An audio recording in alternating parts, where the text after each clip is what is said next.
Chers téléspectateurs, nous sommes aujourd'hui le samedi 23 mars 2024. Comme à l'accoutumée, nous avons notre rendez-vous dans cette émission Grand Angle. Nous nous efforçons à suivre l'actualité et à choisir un thème dans cette actualité pour que nous échangions et que cela puisse nous être à tous profitable. La question que vous vous posez, c'est certainement celle de savoir quel est le thème d'aujourd'hui. En suivant l'actualité de ces dernières semaines, y compris sur les réseaux sociaux, nous avons vu qu'il y avait un problème extrêmement important qui avait été évoqué et qui, de mon point de vue, intéresse tous les Congolais. Il a été dit que des acteurs politiques ont commencé à évoquer l'idée d'un changement de constitution après ce que nous avons connu en 2014-2015 et que dans cette vision, ils souhaiteraient qu'on crée un poste de vice-président avec toujours ces allusions qui sont faites à la succession au niveau du Congo, alors que nous avons bien une constitution et que les choses sont bien décrites dans cette constitution. C'est pour ça que nous avons tenu aujourd'hui de chercher à réfléchir avec vous sur une thématique qui est la suivante.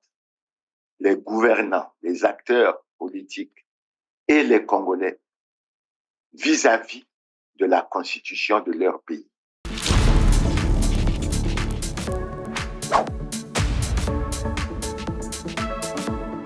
Vous savez que dans plusieurs pays, de façon générale, la constitution est un document extrêmement sacré. Son respect s'impose à tous. Malheureusement, ce n'est pas le cas du Congo. Mais pour avancer, nous tenons à ce que vous ayez à l'esprit un certain nombre de déclarations que nous avons déjà faites à votre endroit. La première est celle toujours de Laurent Gbagbo, président de la Côte d'Ivoire, qui dit que la démocratie, c'est le respect des textes, à commencer par la plus grande norme en droit qu'est la Constitution. Et écoutez bien pour les Congolais qui ne respectent pas la Constitution n'est pas démocratique. La démocratie, c'est le respect des textes, à commencer par la plus grande des normes en droit, qui est la Constitution. Qui ne respecte pas la Constitution n'est pas démocrate. Je souhaite que tous les Africains, qu'ils comprennent que le salut pour les États africains, c'est le respect des constitutions que nous nous donnons et des lois qui en découlent. À cela, nous ajoutons la déclaration de l'opposant Denis Sassou Nguesso en 1992, lorsqu'il déclare « Jamais, jamais, je n'accepterai que la Constitution ne soit violée ». Et il a ajouté « Lorsque la Constitution est violée, les démocrates ne doivent pas l'accepter ». Jamais je ne pourrai accepter que la Constitution soit violée.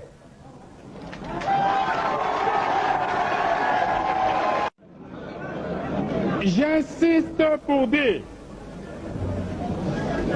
que lorsque la Constitution est violée, les démocrates ne doivent pas l'accepter. Partout ailleurs en Afrique, où les dirigeants se sont permis de méprise sur ces questions, ces dirigeants ont plongé leur peuple dans les drames que nous connaissons. C'est fort un peu de cette base que nous voulons non pas évoquer l'histoire constitutionnelle du Congo qui se caractérise par une forte instabilité, mais nous voulons avoir pour point de départ et point de repère la conférence nationale qui a dégagé des orientations consensuelles et fermes qui ont abouti à la mise en place de la Constitution du 15 mars 1992. Et dans cette Constitution, nous ne retiendrons, parce qu'il y a beaucoup de choses à dire, nous ne retiendrons que deux aspects. Le premier aspect, c'est que selon cette constitution, le président de la République est élu au suffrage universel direct pour un mandat de 5 ans. Il est rééligible une fois. Nous insistons sur ça parce que il y a non seulement la volonté d'instauration de la démocratie, mais il y a également la volonté de l'alternance démocratique en limitant le nombre de mandats à 2. Et nous savons que c'est ce qui se passe dans la plupart des pays du monde. Barack Obama aurait pu chercher un 3e mandat. Son bilan était tellement positif. Bill Clinton aurait pu faire la même chose. George Bush, le fils Bush, aurait également pu faire. Mais la Constitution aux États-Unis limite le nombre de mandats à 2. Et l'alternance démocratique est un aspect suffisamment important au niveau de la démocratie. Au-delà de cet article, nous tenons à préciser que dans la Constitution du 15 mars 1992, il y a un article, je crois que c'est l'alinéa 2 de l'article 74, qui dit que le président de la République et les membres du gouvernement sont tenus, lors de leur entrée et lors de la cessation de leurs fonctions, de déclarer leurs biens et leur patrimoine. En fait, cette idée apparaît. Au-delà du devoir de transparence, il s'agit en fait de la preuve de la bonne gouvernance, de la lutte contre la corruption et de la lutte contre l'enrichissement illicite. Mais figurez-vous, notre pays a connu des événements dramatiques, dont cette guerre dite du 5 juin 1997, qui a conduit le 24 octobre 1997 à ce que la Constitution du 15 mars 1992 soit abrogée. Un acte fondamental a été mis en place et a été exécuté comme Constitution d'État. Et dans cet acte fondamental, il a été prévu que les institutions politiques de la transition, qui étaient prévues de 3 ans, mais qui en a duré 5, et ce détail est important pour ce que nous allons développer au plus tard, doivent prendre fin lors de l'installation effective des organes issus des élections. Et on a continué. Mais finalement, quand nous arrivons à la mise en place de ces institutions, il y a d'abord l'organisation et l'adoption de la Constitution du 20 janvier 2002, qui a un certain nombre d'articles sur lesquels nous allons nous appesantir. Le premier article, c'est l'article 48, qui dit que tout citoyen élu ou nommé à une autre fonction publique doit déclarer son patrimoine lors de sa prise de fonction et à la cessation de celle-ci, conformément à la loi. Et il a ajouté que l'inobservation de cette disposition entraîne la déchéance des fonctions dans les conditions prévues par la loi. Il y a un article 50 qui dit que tout citoyen congolais a le devoir de se conformer aux lois et règlements de la République et à la Constitution. Nous avons en fait aussi un article 69 qui est relatif à la prestation du serment par le président de la République, qui en fait prête le serment de respecter et de faire respecter la Constitution. Et il y a bien d'autres aspects sur lesquels nous pourrons revenir, notamment cette disposition de cette Constitution qui dit que le président de la République ne peut pas être responsable dans un parti politique. Qu'avons-nous constaté? En réalité, il faut que les Congolais le sachent. Dès la mise en œuvre de cette Constitution est violée. Et je vais vous donner les détails. Elle est violée pourquoi? Mais parce que l'Assemblée nationale, qui est installée le 10 août 2002, n'a pas daigné déclarer son patrimoine. Tous les membres du bureau et tous les responsables de l'Assemblée n'ont pas déclaré leur patrimoine. Il en sera de même pour le Sénat. Et le 14 août 2002, lorsque le président de la République prête le serment, non seulement il n'a pas déclaré son patrimoine, mais en plus, il est président du Parti congolais du travail. Donc, je tenais à vous faire relever que cette constitution du 20 janvier 2002, dès son entrée en vigueur, est violée, pas par n'importe qui, est violée par l'Assemblée nationale, est violée par le Sénat, est violée par la Cour constitutionnelle, est violée par la Cour suprême, est violée par le président de la République, le premier magistrat de notre pays. Et ça, c'est un fait préoccupant pour la situation de notre pays, parce que nous ne considérons pas notre constitution comme un document sacré. Et nous savons également que nul n'est au-dessus de la loi et que la loi s'applique à tous dans toute sa rigueur. Mais au-delà de ça, les Congolais sont restés silencieux. Et j'interpelle les Congolais parce qu'ils sont en train de voir ce qui se passe au Sénégal avec l'apport, la contribution de la société civile, avec les institutions qui sont fortes, ce qui n'est pas le cas malheureusement pour notre pays. Et on a continué. Donc, en notant de façon claire la violation flagrante, dans l'impunité totale de notre Constitution par les premiers responsables, et on a continué. Bon, on est parti. On a continué. Et comme d'habitude, on déclare toujours que le pays est en paix, tout en sachant que nous ne respectons même pas les lois et règlements de la République. Et plus tard, deux faits sont importants à être relevés. Le premier fait, c'est en 2009, le président Denis Sassou Nguesso publie un livre, Parler vrai pour l'Afrique. Et dans ce livre, à la page 90, une question lui est posée. La question, c'est celle de savoir s'il est réélu en juillet 2009, si ça sera son dernier mandat. Et il répond, en tout cas, parce que la Constitution précise clairement que le président ne peut effectuer plus de 2 mandats. Donc, nous avons conscience de cette notion de l'alternance. Malheureusement, un autre fait va se produire. En 2009 toujours, lorsque le président Sassou est réélu, il prête le serment dans les mêmes conditions qu'en 2002. C'est-à-dire que la Constitution n'est pas du tout respectée. Il est président du Parti congolais du travail, il n'a pas déclaré son patrimoine. En fait, il ne respecte pas et ne fait pas respecter la Constitution. Et nous allons continuer. Et en 2014, c'est Jean-Louis Debré qui révèle dans son livre que le président Denis Sassou Nguesso va lui envoyer un émissaire pour voir avec lui comment il peut faire pour modifier la Constitution ou se maintenir au pouvoir. Et cette notion, elle est extrêmement importante. Et la réponse de Jean-Louis Debré est claire. Après avoir lu le document, sa réponse, c'est de dire, cela n'est pas possible si l'on veut respecter la loi. Parce que la Constitution du 20 janvier 2002, dans l'alinéa 2 de son article 185, dit clairement que la forme républicaine, le caractère laïque de l'État et le nombre de mandats ne peuvent pas faire l'objet de révision. Et cette disposition, elle est extrêmement importante. Mais on s'est rendu compte que les gouvernants tenaient absolument à changer la Constitution pour se maintenir et conserver le pouvoir. Qu'est-ce qui va se passer? Ils vont changer de stratégie. Et la stratégie qui a été mise en place est la suivante. On a organisé des consultations politiques nationales.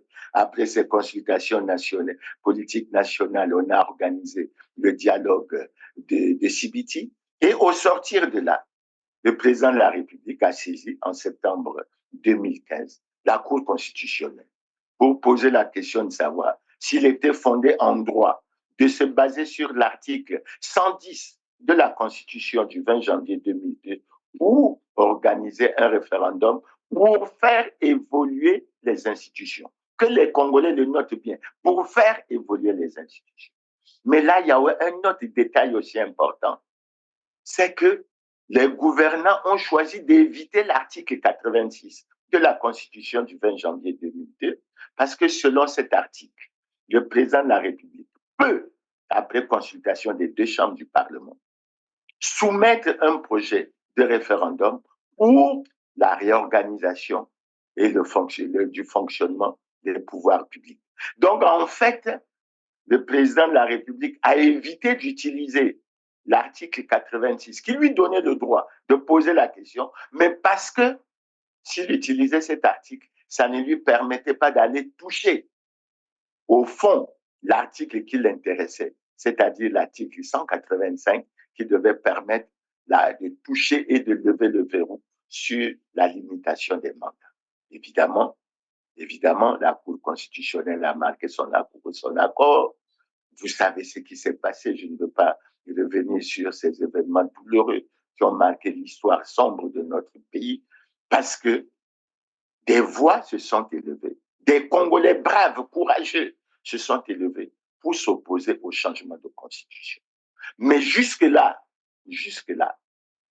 et la Cour constitutionnelle et le gouvernement ont tenu à ne pas prendre en considération les éléments de l'acte constitutif de l'Union africaine qui condamne, qui rejette tout changement anticonstitutionnel de gouvernement, le considérant comme une menace pour la paix, pour la sécurité, pour le développement. Et également, les gouvernants n'ont pas tenu à respecter la charte africaine de la démocratie, des élections, de la gouvernance, qui interdit également et qui considère tout amendement ou toute révision des constitutions ou des instruments juridiques portant atteinte à l'alternance démocratique comme un changement anticonstitutionnel du gouvernement. Et ça a été fait sciemment parce que l'objectif, et les Congolais doivent le comprendre, c'est le maintien et la conservation du pouvoir. C'est la volonté de faire croire aux Congolais qu'il y a des hommes providentiels irremplaçables. Mais vous savez bien que le bilan est là et nous le connaissons tous. En réalité, cette constitution a été adoptée, la constitution du 25 octobre 2015, mais elle a subi le même sort que toutes les autres. Pourquoi? Parce que le président Denis Sassou Nguesso est en situation délicate et manifeste d'incompatibilité constitutionnelle. Il n'a pas déclaré son patrimoine. Il est président du Parti congolais du travail. Et on peut évoquer les autres aspects. Donc, regardez, quand vous suivez notre histoire constitutionnelle, 2002, 2009, 2016 et 2021, la Constitution a toujours été violée. Et si on prend les propos du président Denis Sassou Nguesso lui-même, à savoir jamais, jamais, jamais, je n'accepterai que la Constitution ne soit violée. Posons-lui la question de savoir comment il fait actuellement pour accepter que la Constitution soit violée. Et j'ajouterai, en ce qui me concerne personnellement, que lorsque le Parti congolais du travail a choisi lui aussi de violer la Constitution en décembre 2019, en reconduisant M. Denis Sassou Nguesso comme président du Parti congolais du travail, c'est-à-dire en fait le président du comité central du Parti congolais du travail, j'ai introduit auprès de la Cour constitutionnelle un recours relatif à l'inéligibilité du président Denis Sassou Nguesso. Et la réponse de la Cour constitutionnelle a été claire. À ma surprise, elle s'est déclarée incompétente. Mais elle a choisi de faire parvenir ces documents au président de la République, au président du Sénat, au président de l'Assemblée nationale, au ministre de l'Intérieur, au Premier ministre, au ministre de la Justice.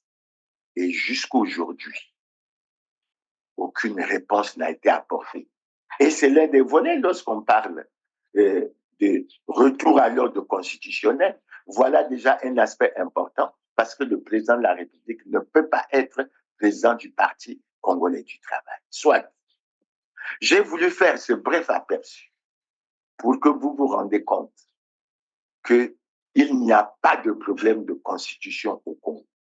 Mais il y a un problème, c'est celui de la volonté manifeste des gouvernants de vouloir à coûte que coûte se maintenir et conserver le pouvoir.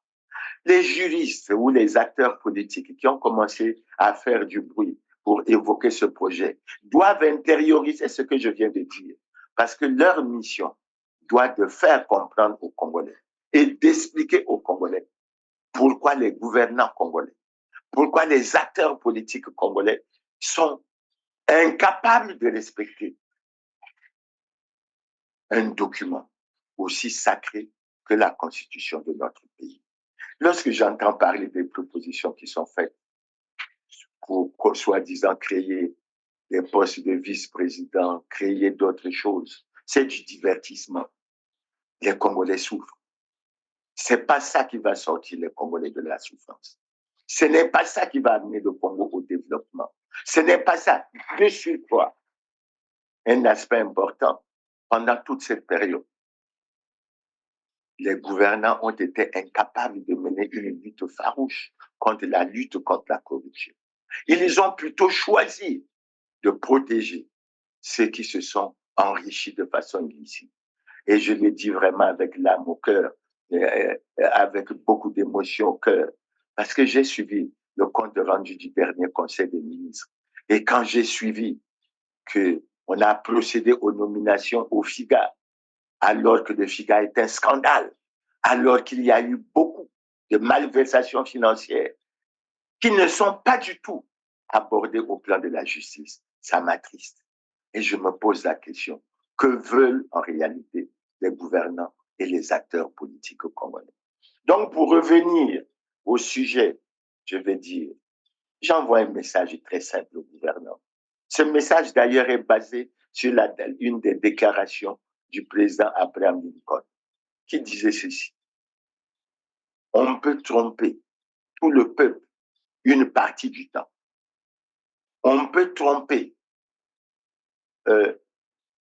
tout le temps. On peut tromper tout le peuple une partie du temps, mais on ne peut pas tromper le peuple tout le temps. Et les gouvernants doivent intérioriser ça. Les Congolais ont pris conscience d'un certain nombre de problèmes. Le pays va mal. Il va mal, non pas parce qu'il n'y a pas de vice-président. Il va mal, non pas parce qu'il y a des problèmes, parce que la Constitution n'est pas appliquée. Je vous rappelle, d'entrée de jeu, quand j'ai parlé de l'article 48 de la Constitution du 20 janvier 2002, il a été dit clairement que l'inobservation de la disposition relative à l'obligation de déclaration de patrimoine entraîne immédiatement la déchéance des fonctions. Qui a été déchu de ces fonctions? Absolument personne. C'est pour ça que je viens vers vous, chers téléspectateurs, attirer votre attention, attirer l'attention des Congolais. Ne tombons pas dans le divertissement. Les Congolais souffrent. Le Congo va mal, très mal. Ne tombons plus dans ces appels des sirènes qui sortent de je ne sais où. Disons une chose, respectons nos lois et règlements de la République. Si nous voulons instaurer la démocratie, c'est que nous devons d'abord reconnaître que nous sommes dans un pays à régime autoritaire, c'est-à-dire une dictature. Prenons conscience de ça. Œuvrons de façon collective, œuvrons ensemble pour en sortir. Donc, chers compatriotes, chers téléspectateurs, j'ai voulu encore une fois attirer votre attention sur cette situation, qu'on ne nous divertisse pas avec les aspects de changement de constitution. Je crois que le président Denis Sassou Nguesso, qui est pratiquement à sa 40e année d'exercice de pouvoir, qui se rend compte du bilan, qui est simplement fait aujourd'hui par 2 phrases. Il n'y a pas d'eau au Congo. Il n'y a pas d'électricité au Congo. Ça prouve suffisamment que le pouvoir du Parti congolais du travail a échoué.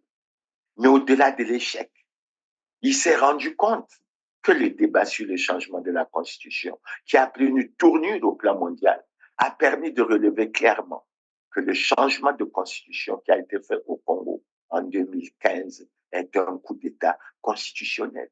Et il faut revenir à l'ordre constitutionnel.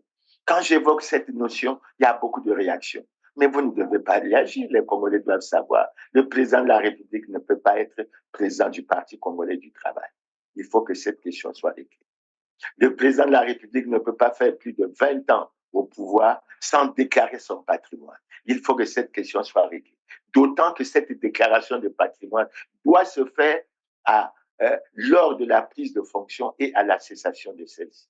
Cela aurait dû déjà se faire plusieurs fois. Bref, s'agissant de la Constitution du 20 janvier et du 25 octobre 2015, c'est un coup d'État. Et d'après les dispositions au niveau de l'Union africaine, c'est un changement anticonstitutionnel de gouvernement. Il faut que nous en prenions conscience. Il faut que nous disions la vérité aux Congolais. Ce n'est pas le divertissement ou la volonté de vouloir tromper les Congolais en parlant d'un autre changement de constitution. Si on n'a pas été capable de réaliser les projets qu'on a voulu mettre en place pour améliorer les conditions de vie des Congolais. Ce n'est pas 5 ans de plus ou ce n'est pas le changement de constitution qui améliorera les choses. Donc, chers téléspectateurs, je viens à vous soulever ce problème très important. Le soulevant, je souhaite qu'il y ait des débats autour de cette question, mais j'interpelle les gouvernants et j'interpelle surtout le président de la République en lui disant tout simplement, vous avez prêté le serment de respecter et de faire respecter la Constitution de la République. En plus de ça, vous avez prêté le serment de garantir la paix et la justice à tous. Ce n'est pas ce que les Congolais constatent. Et malheureusement, les Congolais veulent que leurs conditions changent. Ils veulent que leur pays se développe. Et à nous tous de prendre conscience. Donc, s'il y avait ce genre de projet dans les tiroirs, il est mieux de continuer à le conserver dans les tiroirs parce que vous susciterez encore des réactions au sein de la population qui ne sont pas de nature à essayer d'aller vers la réconciliation et l'unité nationale. D'autant, et nous tenons à le dire pour terminer, le ministre de l'Intérieur a parlé de l'organisation prochaine d'une concertation nationale. Mais nous attirons l'attention des gouvernants. Cette concertation nationale n'est prévue dans aucun texte, ni réglementaire, ni législatif. Ce qui est prévu, c'est le Conseil national de dialogue en référence aux articles 227 et 228 de la Constitution. Faisons l'effort de respecter nos propres textes et nos propres lois. Et nous disons, le Congo peut s'en sortir, mais il faut que nous ayons le courage. Et pour terminer, j'interpelle les Congolais pour leur dire que c'est eux qui ont la responsabilité de prendre leur destin entre les mains. Ils connaissent suffisamment la situation. Ils savent bien que le Congo va mal, très mal. Ils savent qu'on peut agir pour donner une autre vision à ce pays. Qu'ils en prennent conscience et ensemble nous avançons. Donc, je vous remercie pour votre aimable attention et souhaite répondre à notre rendez-vous du samedi prochain, c'est-à-dire du samedi 30 mars 2023. À bientôt et à la prochaine.